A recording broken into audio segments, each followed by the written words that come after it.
In his first news conference since winning the election, Donald Trump laid out his bold vision for America, answering reporters' questions for more than an hour on everything from tariffs, regulations, Iran, vaccines, even TikTok.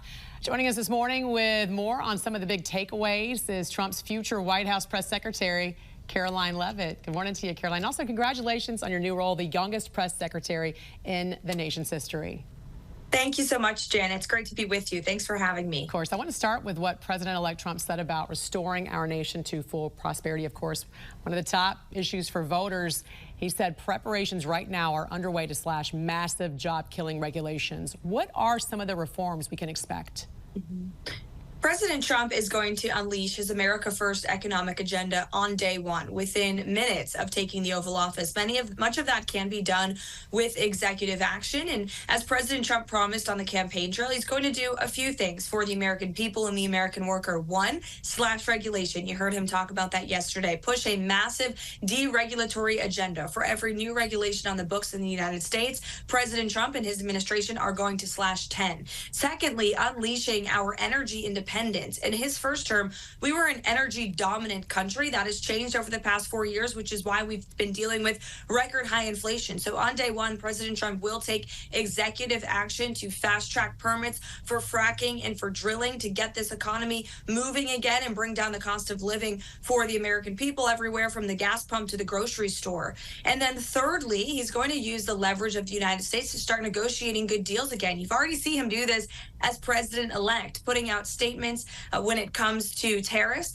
You saw Canadian Prime Minister Justin Trudeau flying to Mar-a-Lago within minutes of President Trump putting that statement out. And then lastly, but arguably most importantly of all, tax relief. It's something President Trump campaigned on. This is something we'll have to move through Capitol Hill, but we have the Senate, we have the House, and we're confident President Trump can sign the largest tax cuts in history again, like he did in his first term. He called this press conference at Mar-a-Lago to announce a major $100 billion investment by Japanese company SoftBank.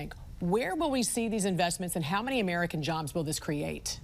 That's right. Yesterday's press conference was great news for the American people. President Trump and the CEO of SoftBank announcing a $100 billion investment in the United States of America in the AI space. So critical infrastructure in AI, which of course is the future. And we need to ensure that we are building that infrastructure here at home and hiring American workers to do it. And that was also part of the promise yesterday, that the CEO of SoftBank will hire 100,000 American workers. And in true President Trump fashion, you saw him negotiating on live television, asking the CEO to double down, make it $200 billion. I bet President Trump will get what he wants when it comes to that promise on behalf of the American people. Speaking of getting what he wants, he did say federal workers who don't come back to the office will be dismissed. How will he get around reversing what the Biden administration has done? Because Biden, as we know, made a deal with the unions.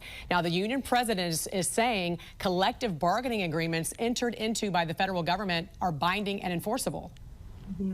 Well, not until the new sheriff comes to town.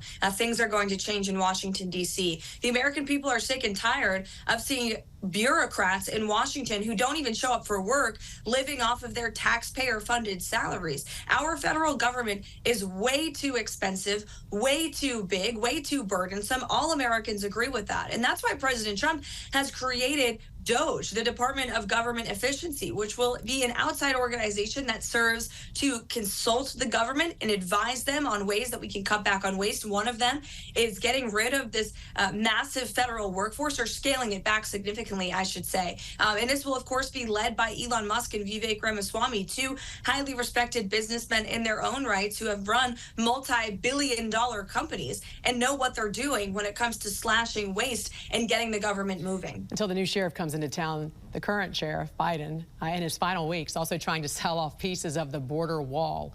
When will Trump begin construction again on the wall? And tell us more about his deportation plans now. It's an immediate priority for President Trump to restart construction of the border wall, and it is despicable that the current commander-in-chief, Joe Biden, has been selling that very useful material that he knows President Trump is going to want to use for pennies on the dollar. As President Trump said yesterday, this border wall was constructed and designed by the Border Patrol agents themselves. It is specifically designed to prevent illegal border crossings, which is one of the greatest problems our country is facing right now. now. We've had a surge of more than 20 million illegal people over the past 4 years. It's crumbling our infrastructure in our inner cities. It's led to a surge in violent migrant crime across the country. And it's unacceptable that the current President Joe Biden is doing this. President Trump is going to reverse course on day one. He will continue construction of the border wall. He's going to begin the mass deportation efforts that he promised. And the way to do that is to empower federal and local law enforcement to work together to identify the criminals in our American communities and send them home. When it comes to foreign affairs, Trump has said he has spoken to leaders of more than 100 countries. Is one of them Russian President Vladimir Putin? I won't comment on that. President Trump has refused to comment on that. And as his spokesperson, it would be irresponsible for me to do that. We definitely don't comment on private conversations that President Trump has, certainly with world leaders that may or may not have happened. Okay, will he also win the billions of U.S. taxpayer dollars that have gone to Ukraine? Because he says he's going to end the war between Russia and Ukraine. Well, President Trump is committed to doing that, and it's about time. Again, the American taxpayers are sick and tired of funding this war. There have been many lives lost on both sides. I think all Americans can agree we want peace around this world, and President Trump was a peacemaker in his first term. He will do that again in his second term. Talk about the difference very quickly between how Trump plans to protect Israel versus what we've seen with the Biden administration. Will actually stand up for them and not bend the knee to far-left activists who are terrorist sympathizers. We've seen the Biden administration do that, whether it's on our college campuses here at home or also abroad, how they rescinded tough sanctions on the Iranian regime that President Trump put into place. So President Trump will take tough action against Iran. He's currently working with his team to get these hostages home. And as you heard him say yesterday, there will be hell to pay if Iran does not heed those warnings. Very quickly, TikTok has to divest from Chinese company ByteDance or be blocked in the U.S. The CEO of TikTok did meet with Trump. Will Trump try to save this social media app, do you think? You heard him talk about it yesterday. He loves TikTok. It has a special place in his heart. I know the American people love it. He'll find a common ground solution. All right. Incoming White House Press Secretary Karoline Leavitt. Always a pleasure to talk to you. Thanks for joining us. Thank you.